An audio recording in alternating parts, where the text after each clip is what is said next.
What's up, cool people? I'm Matt Conroy. Welcome to my vlog. First off, I just want to get this out of the way. This is probably one of the last few videos that you're going to see me with the beard and all the facial hair and that kind of stuff.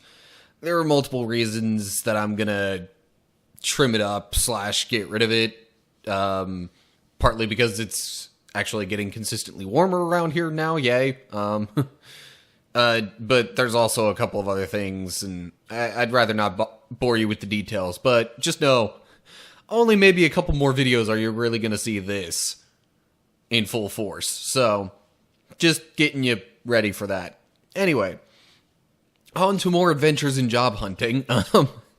This one I'm going to be more specific and talk about a certain instance of something that happened. It's somewhat related to last week with the whole just kind of politely giving reasons and not getting too specific into things, but at the same time, this is also something that I've seen in a couple of different instances that has kind of puzzled me.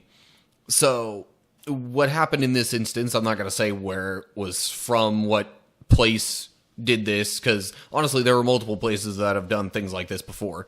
So, but I applied for this one thing, I did an interview, and then later on they come back and send a letter saying, I wasn't accepted for it. They had, it was a highly selective process. They only had a few spots, and that, they had a lot of other high quality candidates and things of that sort. So you read that and you kind of get the impression that, okay, well, they had a big pool of candidates and there were plenty of them that were, good fits for this thing. And that was why they turned me down, because they had plenty of other people. The only problem with that assessment is the little detail that I noticed from the previous day, because just before that, like the day before I went and checked my mail and saw the letter, I saw that this same place had reposted their listings on this one job site.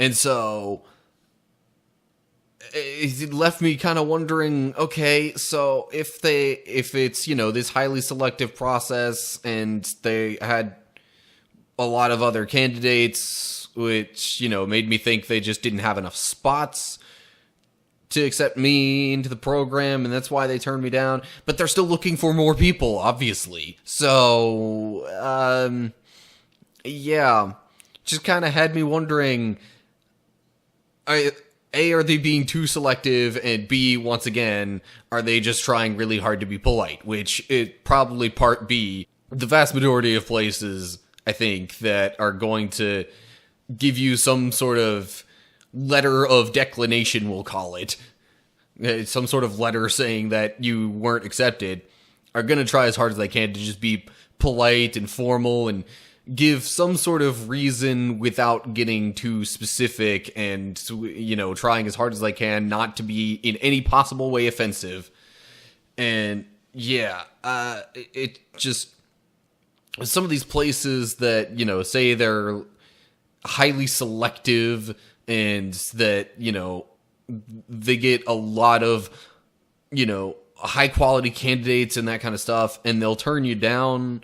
I just wonder sometimes if they're being a bit too selective. Why, if you have this pool of candidates that is larger than what you're looking for, with plenty of them meeting at least the basic qualifications for it, why would you turn down so many out of that pool just to then repost your listings and be searching for more? It really doesn't make much sense to me, especially when it's a place that, in this particular one, had like a rolling admissions process, so at least that was what they said, giving the impression that the earlier you apply, the more likely it is that you'll get in. I had my application in technically before they had even really started accepting the applications, because it was the contact person for it was suggesting that I get in with the initial wave to increase my chances or whatever. I'm starting to wonder how true that really was, because if I had waited until after the first wave, would they have just, caught me in with the next batch of applicants, and maybe in their highly selective process, would I potentially have been considered more strongly because there wouldn't be potentially as many new applicants applying within the next wave? I just, there are a lot of the logistics of things like this that I really kind of question, and it kind of frustrates me. I'm not going to complain. It's one of those things. I don't really know how exactly you would change it, other than places just not being so picky with their candidates sometimes. But whatever, I'll live. If God really wanted me to be there, I would have been accepted. So clearly, I'm not supposed to be there. Whatever. That's all I got this time around. As always, like and share if you enjoyed the video, subscribe, click the bell, check the notification box. You could just look down at the description for this video and see all the different ways to keep up with me and what I'm doing on different social media stuff. Information on Facebook, Twitter, Instagram, it's all down there. You could leave some comments with your thoughts on this video. Have you been in a similar situation? Have you been on the other end of it, on the hiring side of that, and maybe could shed some more light on that process? Let me know. But anyway, that's going to do it. So I hope you're all doing well, and hopefully I'll see you in the next video. Stay cool, people.